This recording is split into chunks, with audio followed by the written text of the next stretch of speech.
নমস্কার বন্ধুরা, রূপালী kitchen and ব্লগে স্বাগত তোমাদের সবাইকে। তো দেখো, আজকে একটা নতুন রেসিপি নিয়ে এসেছি তোমাদের সামনে। তো দেখতে পাচ্ছ ময়দাতে জল দিয়ে অল্প একটু লবণ দিয়ে, এখানে আমি 2 কাপ মতো ময়দা নিয়েছি। জল দিয়ে অল্প অল্প করে একটু লবণ দিয়ে মেখে নেবো, হালকা হালকা করে জল দিয়ে।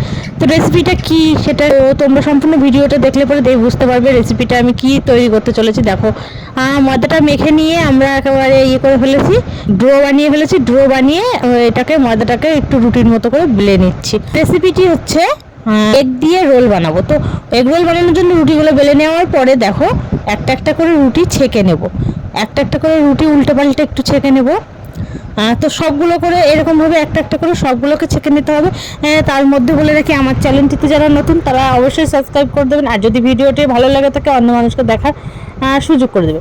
এই যে শসাগুলো দেখছো, আমি এটা দিয়ে একটু কুচি কুচি করে কেটে নিচ্ছি। এখানে বিট আছে, বিটটাকে একটু কেটে নিচ্ছি, টুকরো টুকরো করে কেটে নিচ্ছি। তো তোমরা সবাই যদি এই ভিডিওটা সম্পূর্ণটা দেখবেন, স্কিপ করে যাবেন না। এখানে দেখলাম পেঁয়াজটা বেশি ঝিরিঝিরি হয়ে যাচ্ছে, তাই জন্য পেঁয়াজটা আবার আমি নতুন করে বটি দিয়ে একটু কুচিয়ে কেটে নিচ্ছি। তো এইভাবে বটি দিয়ে কুচিয়ে কেটে পুরো একেবারে রোলের ভেতরে শুয়েটাকে আমি ভালোভাবে, মানে রোলের ভেতরে যে স্যালাডটা দিব সেই স্যালাডটা তৈরি করে নিচ্ছি। তো আমার ভিডিওটা সম্পূর্ণ দেখবেন, স্কিপ করে যাবেন না। যদি ভালো লাগে থাকে অবশ্যই লাইক শেয়ার করে দেবেন, কমেন্ট করবেন। তো দেখুন, এই যে ডিমগুলো একটা করে ফাটিয়ে নেব, আর একটু সামান্য একটুখানি করে আমি লবণ দিয়ে দিচ্ছি। লবণ দেওয়ার পর এই যে তাওয়াতে রুটি দিয়ে দিচ্ছি। যে রোলের জন্য যে রুটিটা বানিয়েছিলাম সেই রুটিটা দিয়ে এই যে ডিমটাকে আমি দিয়ে দিলাম। দিয়ে আমি একটু চামচ দিয়ে এদিক ওদিক করে একটু সরিয়ে দিচ্ছি। দেখো, এদিক ওদিক করে একটু সরিয়ে দিয়ে দিচ্ছি। তারপরে দেখো, একটু তেল দিয়ে উল্টে দিচ্ছি। এবার দিয়ে দেবো আর একটুখানি করে তেল দিয়ে দেবো, চামচে করে অল্প অল্প করে তেল দিচ্ছি, কারণ বেশি তেল দেওয়া যাবে না এখানে রোলের জন্য। যেই না তেলটা দিলাম ভাই, আর রোলটা অমনি ফুলে উঠলো। দেখো কি ফুলে উঠলো রোলের রুটিটা। ডিম যেহেতু সেহেতু তো ফুলে উঠবেই, বুঝতেই পারছো। তো এই দেখো, আর একটা উল্টো দিলাম, দিয়ে দেখো এবার দেখতে পাচ্ছ আর একটা রুটি দিয়ে এই যে হয়ে গেছে। এবার আমি নামিয়ে নেব এটা সাজানোর জন্য।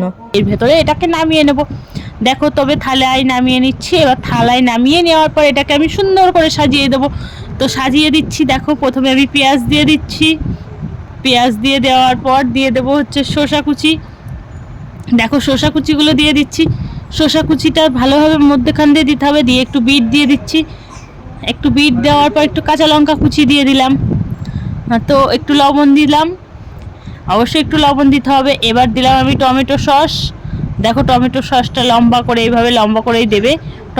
টমেটো সস দেওয়ার পরে এবার আমি দিয়ে দেবো একটু কাসন।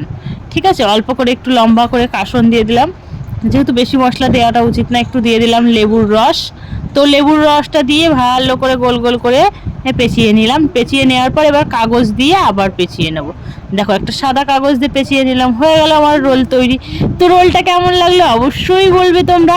আর এই ধরনের সুন্দর সুন্দর রেসিপি পাওয়ার জন্য আমার চ্যানেলটিতে যদি সাবস্ক্রাইব না করে থাকেন অবশ্যই সাবস্ক্রাইব করে দেবেন। তো রোলটা দেখো বন্ধুরা, তোমরা বাড়িতে বানিয়ে খেতে পারো, একদম দারুণ রোল হবে। এটা দোকানের থেকেও বেশি টেস্টি হবে রোলটা। আজকের ভিডিও এই পর্যন্তই। সকলকে দেখার জন্য অনেক ধন্যবাদ। সবাই ভালো থাকবেন, সুস্থ থাকবেন। এই পর্যন্তই শেষ করছি।